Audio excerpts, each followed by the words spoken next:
down in the kitchen either. Well, maybe Betty found her. She's not outside. Well, maybe she went into town. Without telling us? Oh, Mother wouldn't do that. Oh, she's in the cellar. Why didn't we think of it?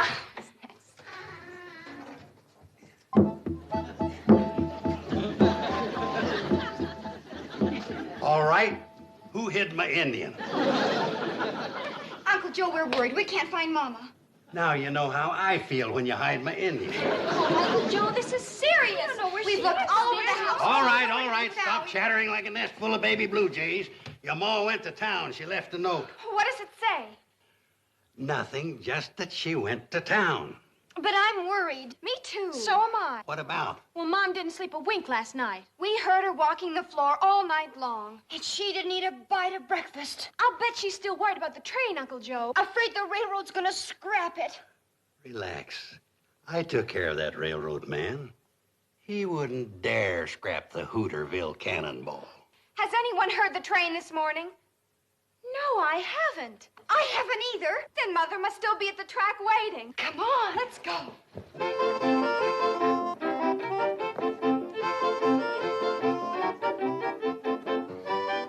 All the mornings for the cannonball to be late.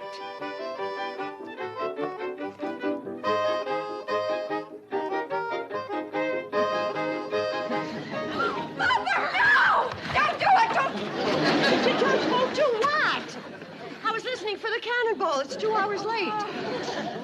Mother, do you think the railroad has scrapped it? Of course not. There's nothing to worry about. Then why were you awake all night? I was reading. Walking the floor? If I read in bed, I fall asleep. Mother, you're worried about the train. Oh, I am not. Well, you didn't eat a bite of breakfast. Of course I did. I had coffee and buttered train. Toast.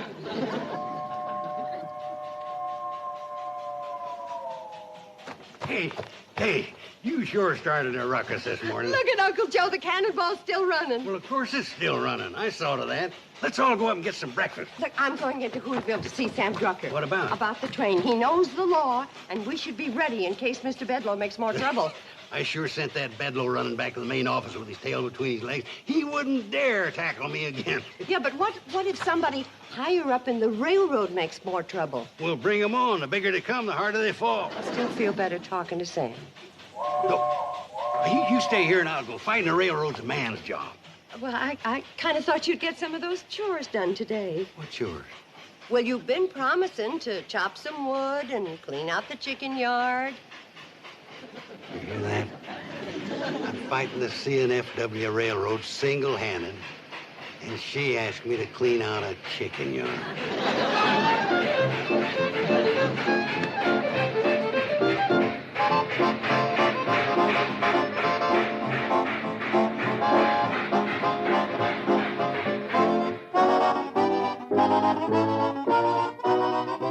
Bedloe, you had a job to do, and you didn't do it. But, Mr. Curtis... What do those rubes do to you back there?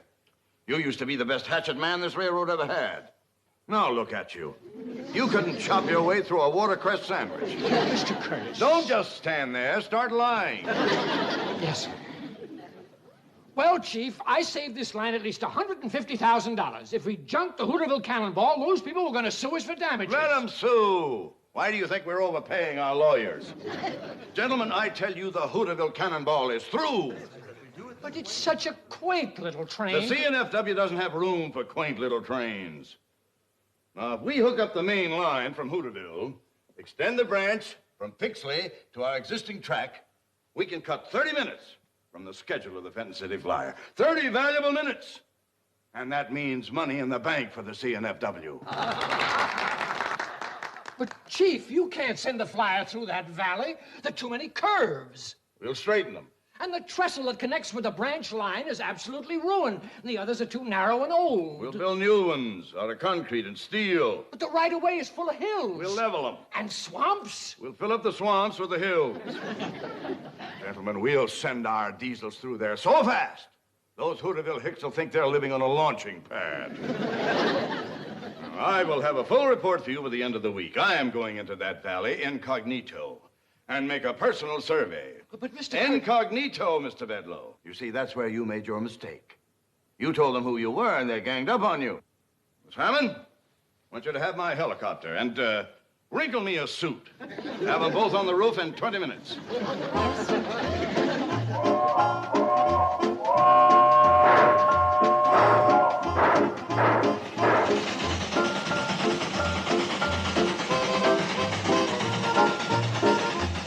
So, according to Sam Drucker, all we can do right now is lay low and let the railroad make the next move. Sam's a smart fella. He says to expect trouble, though, especially from the president. Remember how mean Mr. Bedloe was? Honorest man I ever met. Well, from what Sam's heard, the president of this railroad makes Mr. Bedloe look like a Sunday school teacher. Floyd, look. It's a heliocopter. Yeah. What do you suppose that whirly bug's doing around here? Put me down outside Hooterville. According to the map, I flew right over it, but I didn't see a thing. Well, we just passed the train, so put me down in front of it and I'll flag a ride. Roger.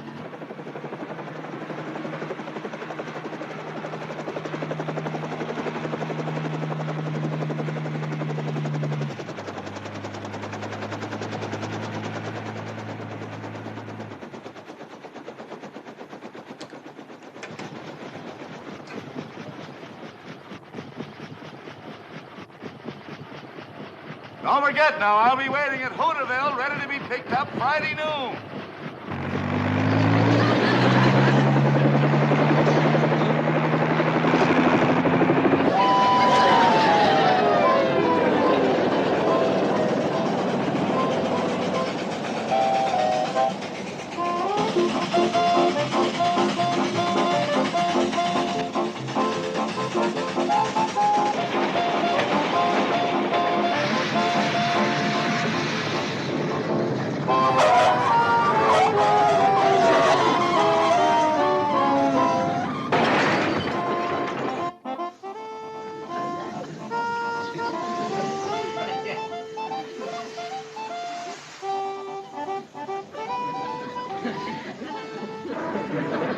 Looks like a hobo. Yeah, and he had the nerve to stop the train. Go easy on him. Listen, Kate, it's bad enough for a hobo to hook a ride on the outside, but he'd come inside.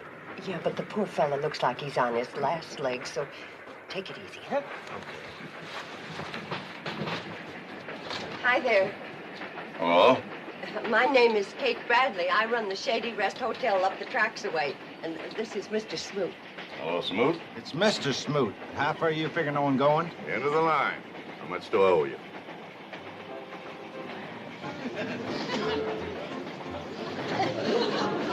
Well, my secretary must not have put any money in these clothes. I've got money. Sure you have. Sure you have.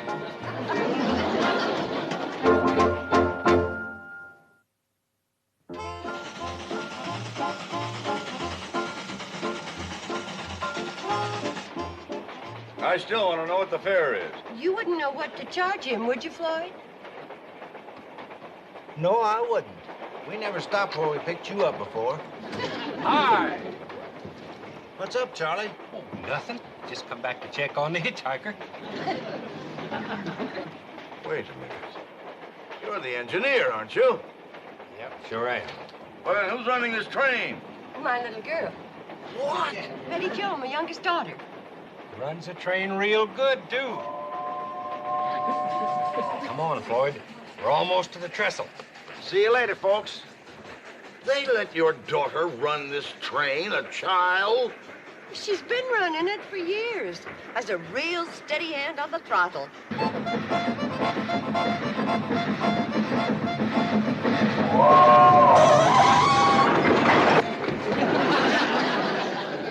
Her braking could stand improving. What are we stopping here for? Morgan Creek Trestle. We always stop here this time of the year. Why? Come on, I'll show you. We're going to be here a spell. Well,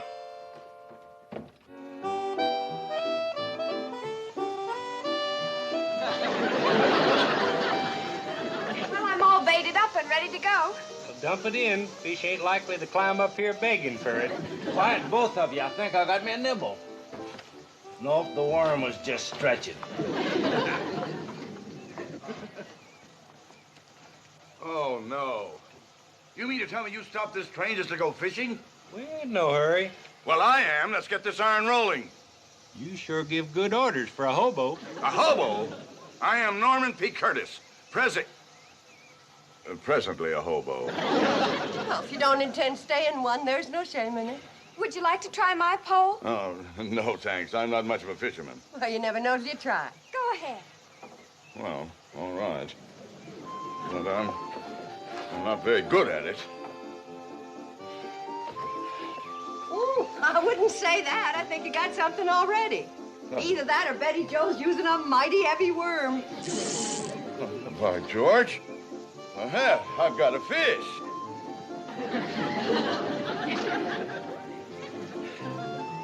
Look, a fish.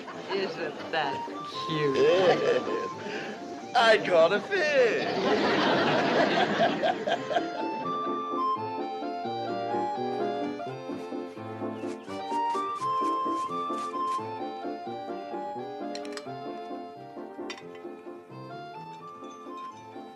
I haven't had a meal like this in years. The way you're glomping it down, you won't need another one for years. I thought those two freeloaders could put it away, but you got them backed into a corner.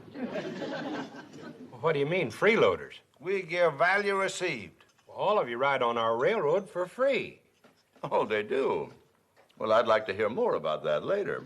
Yes, Kate and the girls and Uncle Joe and... Here you are, Mr. Curtis. The piece de resistance. Oh, Mrs. Bradley, I don't think I have room for anything more. Oh, you're just being modest. The way you pack it in, you could give stuff and lessons to a silo. You'll have room, all right. Regarde. Poisson a la Curtis. My fish. Where? Right there under that sprig of parsley.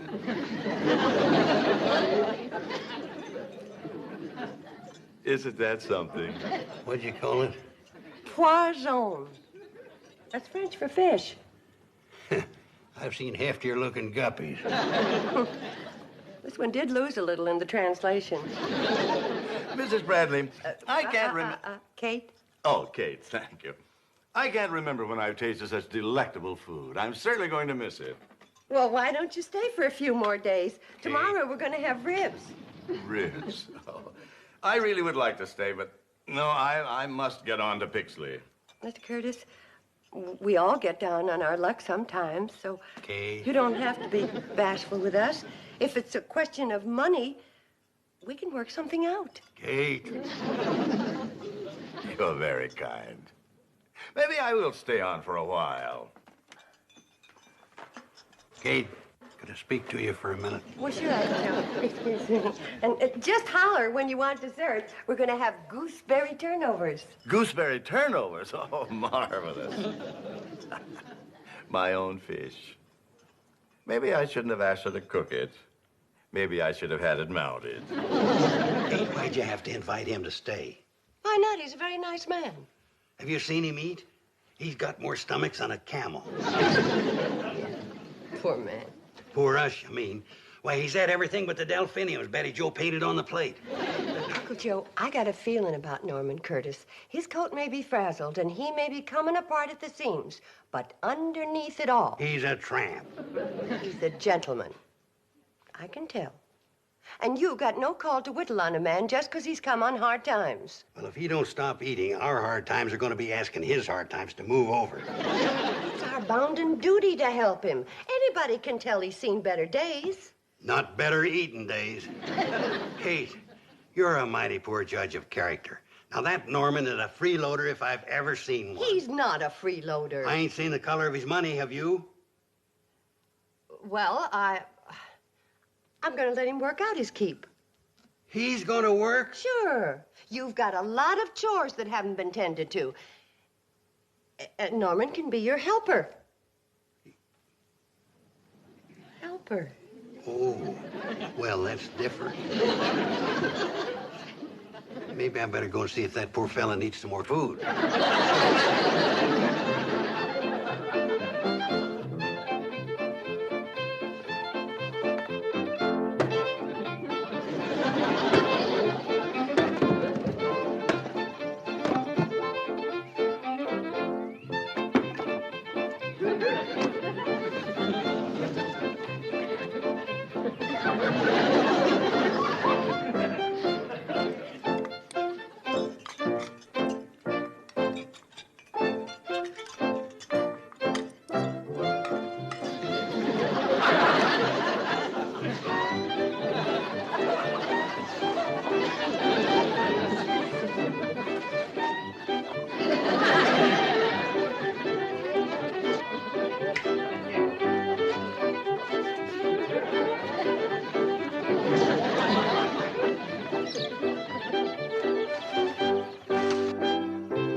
to the loveliest lady I've ever known.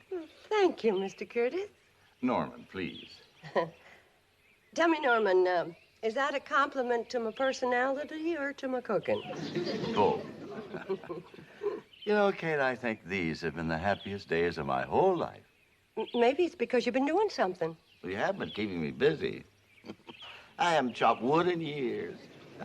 But you need a steady job. You're right. And when I leave here tomorrow, I'm going to the main office of the CNFW Railroad. And ask them for a job. Any kind of a job. Oiling, wiping, walking track. Why, with your brain, you could work up in no time. Do you really think so? Oh, yes, Norman. You got it in you. You set your mind to it, and in 5 or 10 years, you'll go right to the top. I'll be so proud. I'll point at you and I'll say, that's my friend, Norman Curtis, station master. Well, let's not aim our sights too high. Mr. Curtis, any special song you'd like to hear? Yes. How about Apple on a Tree? I don't think we know that one. Billy Joe, do we know Apple on a Tree? No. We don't know that one. Oh, that's the finest song you ever heard. Here, give me that thing.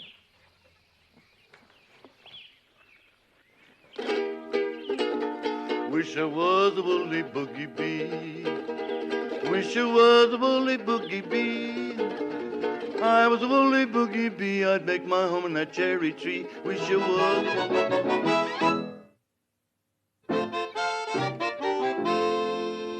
Your president did not fire blank cartridges in Hooterville. I did not permit mawkish sentiment to influence my decision. Well, I'm sorry, Chief. I must have been hypnotized. Well, when do we go back to work up there? On what? Well, like you said, hook up the branch line with the Fenton City Flyer. What are you talking about, Bedloe? We can't send that flyer through that valley. There are too many curves. But you said we'd straighten them. The right-of-way is full of hills. But you said we'd level them. And swamps. That's where you said you'd put the hills. Well, there are too many swamps and not enough hills. And furthermore, the main trestle is completely wrecked. All the others are old and narrow. They're good for nothing but fishing. But you said we'd build new ones out of concrete and steel. What's the matter with you, Bedloe? Are you trying to bankrupt this railroad? Your entire idea of modernizing that branch is unfeasible, ill-advised, and unpatriotic. My idea. Unpatriotic. Gentlemen, I am leaving immediately to try and straighten out the mess created by our ambassador of goodwill, Mr. Bedloe here. I'll have a full report for you by the middle of next week. Or the week after. Well, anyway, I will let you know. Gentlemen, this meeting is adjourned.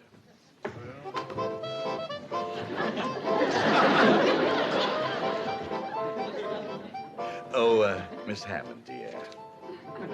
If you have a moment, would you please get my helicopter and my wrinkled suit?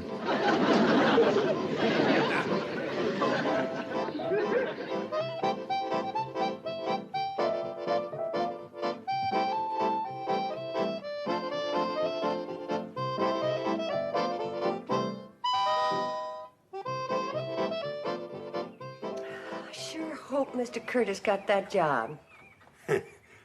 What job? At the railroad. Before he left, said he was going to the main office and see about it. Kate, you're the worst judge of character I've ever seen. Nutty Norman is a hobo, born and bred. Those kind of fellas don't want to work. Sure worked hard here, doing your chores. Yeah, I tried to help him make something out of himself. Man just don't take to work the way I do.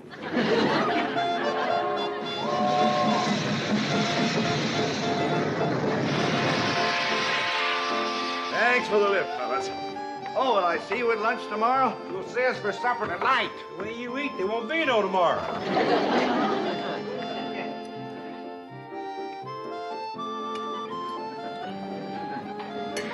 You know something? You're the first man I ever seen could get sparks out of a knife and fork. Now, Uncle Joe, leave him be. He feels bad enough not landing that job. Yeah, it's ruined his appetite. Just as well off not getting in with that CNFW outfit. Yeah, I hear they are all a bunch of nuts. That's the case. Nutty Norman ought to be president. Now, that's enough. I do hear they're awful hard-hearted, especially the president. They say he's a terror. Did you get a good look at him when you was up there? Yes, as a matter of fact, I did. What does he look like? Well, he's a pretty good-looking fella. And rather nice when you get to know him. You're as poor a judge of character as Kate. That skunk's trying to scrap our railroad. Oh, well, wait a minute. It isn't altogether that skunk's fault, the president's fault. As a matter of fact, he wants to save your railroad. He does? Yes, he really does, Kate. But you see, he's accountable to a board of directors, and they are accountable to the stockholders, and, well, you know stockholders. Well, when the fiscal year terminates, they want those net profit dividends to be commensurate with what... Norman. When you try to talk business, you're pathetic. Stick to eating. That's what you do best. You don't sing bad. Speaking of that, let's all go outside and do some singing. We've got a surprise for you, Mr. Curtis. Oh, really? I wish I was a woolly boogie bee. I wish I was a woolly boogie bee. If I was a woolly boogie bee, I would make my home in that old cherry tree. I wish I was a woolly boogie bee. Yeah, doing our song.